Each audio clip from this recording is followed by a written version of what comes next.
Hi there, I am so glad to finally be here with you guys sharing a before and after. The first of a series of before and afters we're going to show you on our 1900 farmhouse restoration. Or I guess it's renovation, because we didn't really restore. There wasn't anything really much to restore.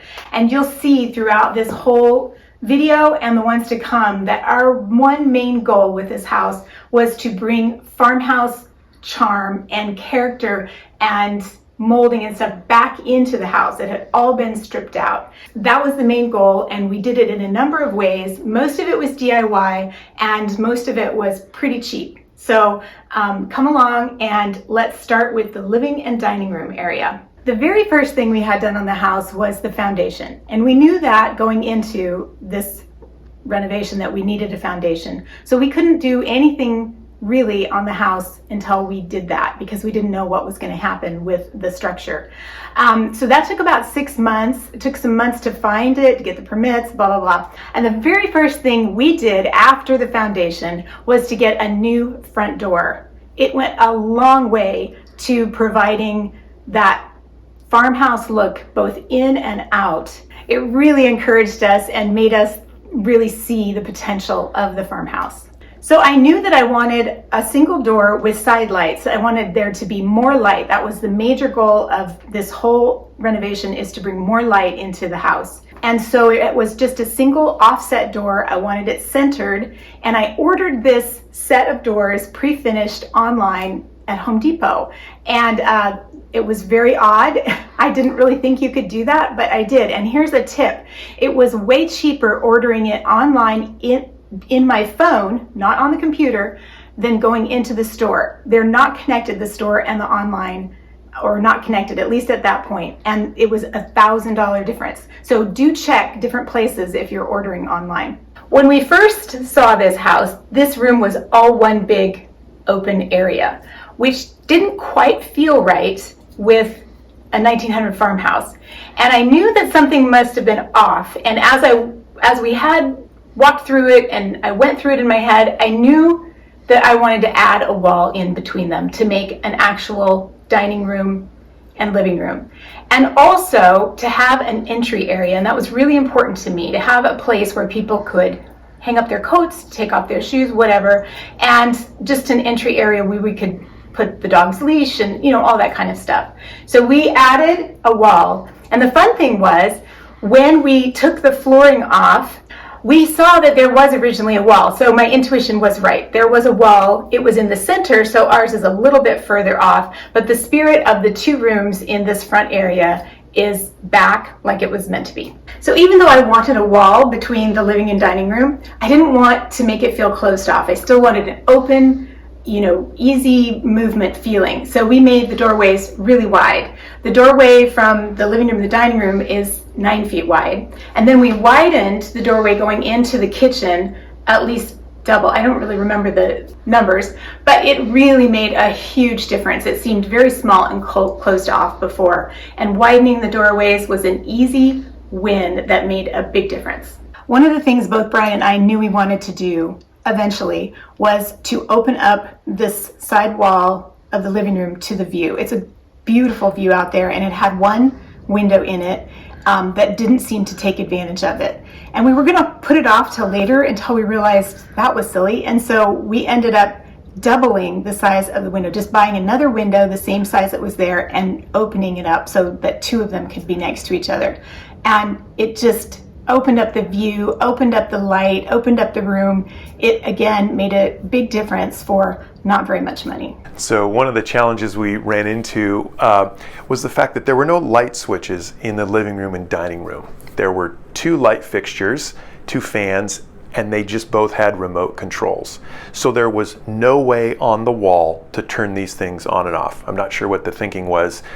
You know, what if your battery went dead? What if you lose the remote? So anyway, what we did was we cut a channel in both ceilings and ran wiring down to a wall so that we in fact now have a light switch both for the living room fan and the dining room, the chandelier that's over the table. So you might have already noticed that all the walls are shiplap, and they're a faux shiplap. And the reason that we did that is because when we started deconstructing the house, all of the walls were made of incredible wide fir wood, like all kinds of different woods. We have some of it that we can show you in its original state. Some of it was actual shiplap and some of it was just wood plank. But all the walls were made out of wood. And so we thought to honor the house and the way it was built and kind of bring it back to the character it had, we decided to create a fake shiplap wall treatment in the places we couldn't reuse the original.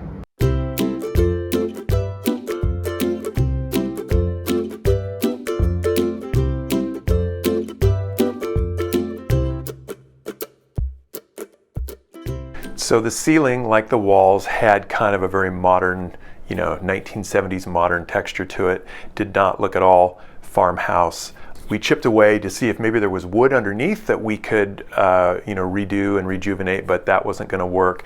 So we did the faux shiplap treatment on the ceiling, and I'll have a link below for the gal's video who just showed us how to do it. It was so great. Anyway, it's a lot of work working overhead. We were finished. There's a lot of seams where the pieces of wood come together, they butt together, and you want to cover that. And so Jamie had this great idea for doing a 1x2 molding on the ceiling to make it look like this big built-in wood ceiling. And we covered the seams and did around the edge. We figured that it looked best centered on the light rather than centered on the actual center of the room. Once we had that figured out, it went up and it ended up looking really good. So one of the first things we did after we took possession of the house was take up the laminate floor. It had very cheap laminate, and we were excited to see what was underneath. Well, it turned out it was good news, bad news. There was original fir flooring underneath, which was very old, but the bad news was the wood was in bad shape and it had cracks between it, and there was just no way that we were going to be able to bring that back for the floor of the house. So we looked at all alternatives for flooring, from engineered to hardwood to unusual things, fir, eastern pine. I mean, we got so many samples. So what we ended up getting was this incredible deal from floorstoyourhome.com. We were able to get 5-inch wide, 3/4 inch solid oak that was pre-finished. It was unbelievable, the deal. I don't know if you can still get that with them, but they have some really good deals. So before installing the floor, we first put down, it's like tar paper that's used in roofing. There's another term for it. But what it did was it completely weatherized the floor. It sealed all these cracks that were in the fir, and it really helped even out a lot of the fine bumps. Even then, we had to do a lot of work in getting the really big ripples and low spots out. But my brother-in-law and I did it. We've never installed a full hardwood floor in a home before, and we just did it. We figured it out, and we saved about $8,000 in installation. It's perfect for an old house. It's really a variety of looks and lengths for the floor, kind of coming from all parts of the tree. We saved extra money by getting cabin grade, which meant there were more irregular pieces, which meant you had to pick through a little bit more. But in the end, it worked out really well.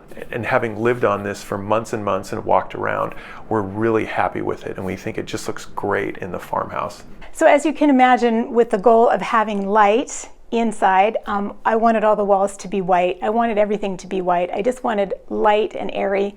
And it was a big job painting every single part of this room, of the rooms, of the molding, everything. The wood that we used for the walls, the shiplap treatment, was raw wood. So even though we did prime it first, it just sucked up the paint, and some places took up to 5 coats. So it was a big job. I didn't do it alone. Brian sprayed the first layers. Then my sister-in-law and I tag teamed, and she would roll some and I would caulk, and it was a big job, but I think it was worth it. I love the look, and I love that it's light and airy. And of course, once we got all of our furniture in it and really started living and enjoying the living dining room area, then we could see all our hard work really paid off, because it's a wonderful place to entertain, to hang out, and to just enjoy the view and the light that we let in. And every surface is really fun to look at. Next up in our before and after series of the 1900 farmhouse renovation is the kitchen, and you won't want to miss it. It's dramatic.